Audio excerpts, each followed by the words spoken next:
rotate this triangle by this arbitrary angle theta around our center of rotation C, using just a compass and a straight edge. Alright, so one of the wonderful things about doing a compass and straight edge construction is we really never have to measure anything with kind of what we would think of as measurement, using inches or centimeters, or in this case degrees. It really doesn't matter what the angle of, or the number of degrees this angle has. It looks like it's roughly 60 degrees, but it doesn't matter for how we do this construction because it doesn't depend on the measure of the angle. The method is always the same. So that's typically why carefully done compass and straight edge constructions are usually more precise and more accurate than using a protractor and ruler to measure and try to be, use measurement to be careful. So, but just like any rotation, we're going to start out the same way. We're going to start out with a circle through each of our pre-image points centered at our center of rotation.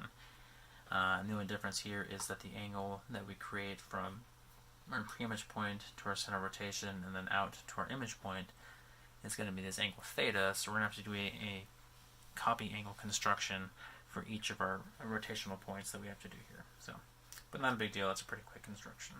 So let's start out with our circle centered at C. I'm going to go through point P. And if you notice how big of an angle theta is, we really just need a circle that is a little bit bigger than that, so we have a little bit of room to work on either side of it. So I'm just going to draw, a little more than maybe 60 degrees on a circle. And I'll make about a quarter circle. Okay. And because I'm going to do copy angle construction from this, it's helpful, and I think in this case necessary, to have the at least the segment from P to C lightly drawn in, so we can copy an angle onto that segment. So I'm going to go ahead and lightly connect those together.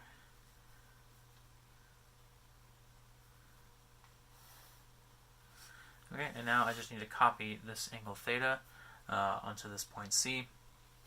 And then thinking about direction of rotation again, we're not told a specific direction to rotate in this case, and we're assuming a positive angle here, and so I'm just going to rotate counterclockwise, which is our default assumption unless we're told otherwise.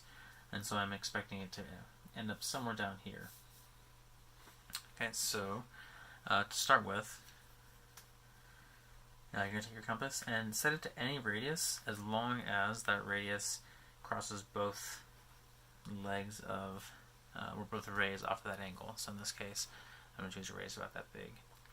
You don't want to make it too big, so actually I might want to rethink that because I don't want this radius to be smaller than the radius out to any of my points, because I just want to draw one circle for this one distance. So in fact, I'm just going to draw a slightly smaller circle.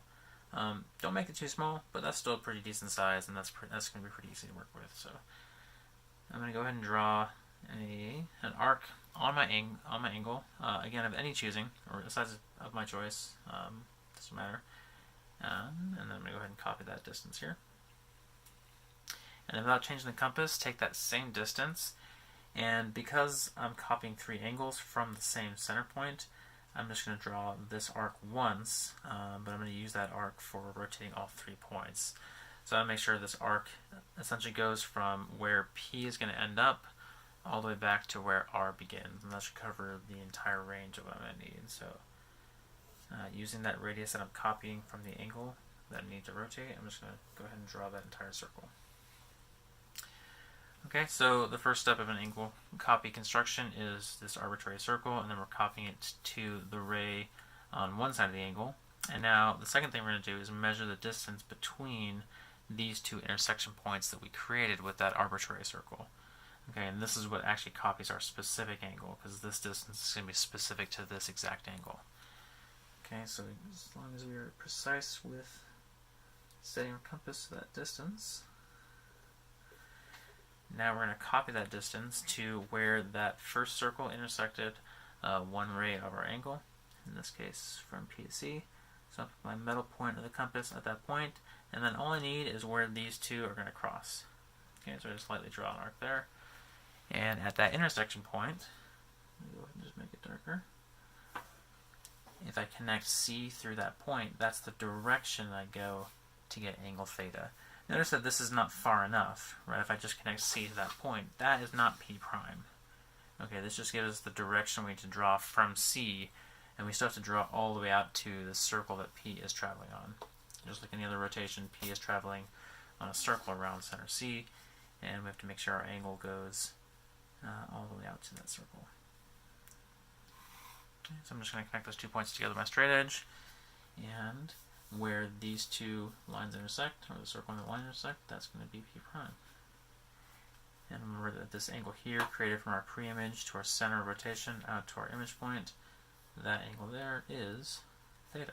That's our angle of rotation. What is the angle? Who knows? Who cares? Doesn't matter. But there it is. Same as that one.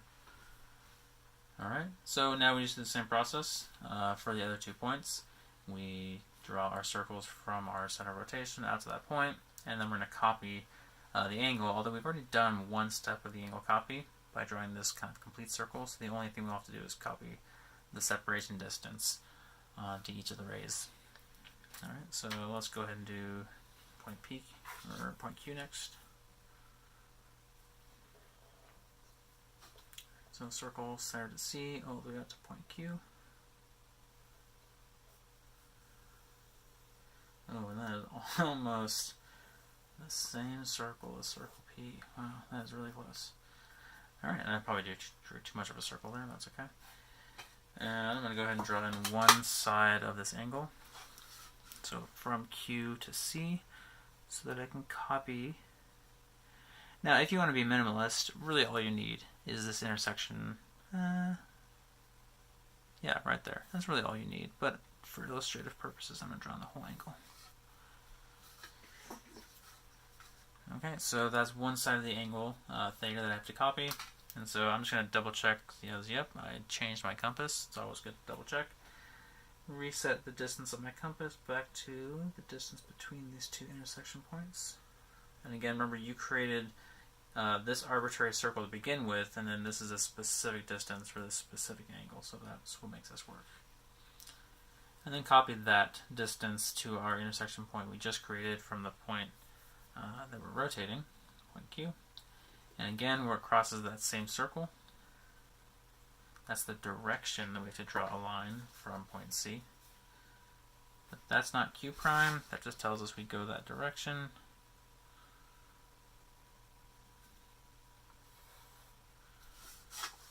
Alright, and circle Q is the inside one, so there is Q prime.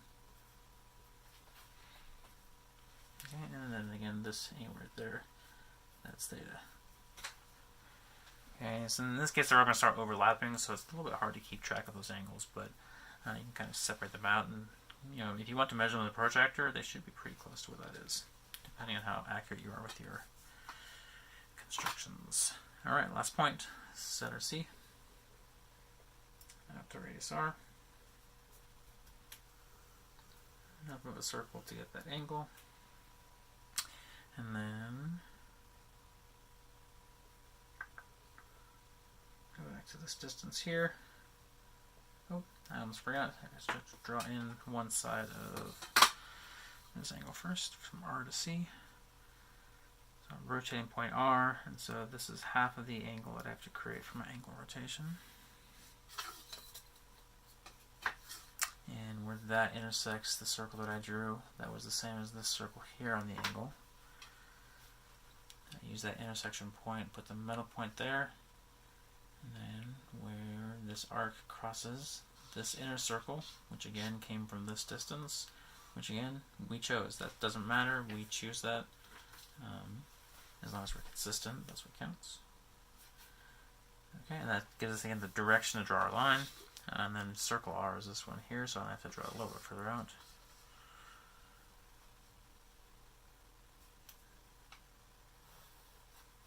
Alright, there we go.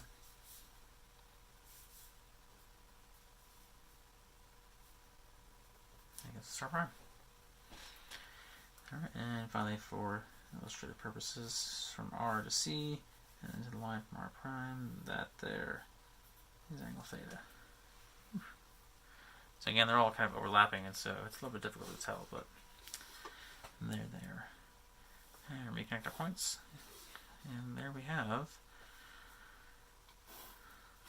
a triangle rotated by some arbitrary angle using just a compass and straight edge, and also using the copy angle construction within that rotation.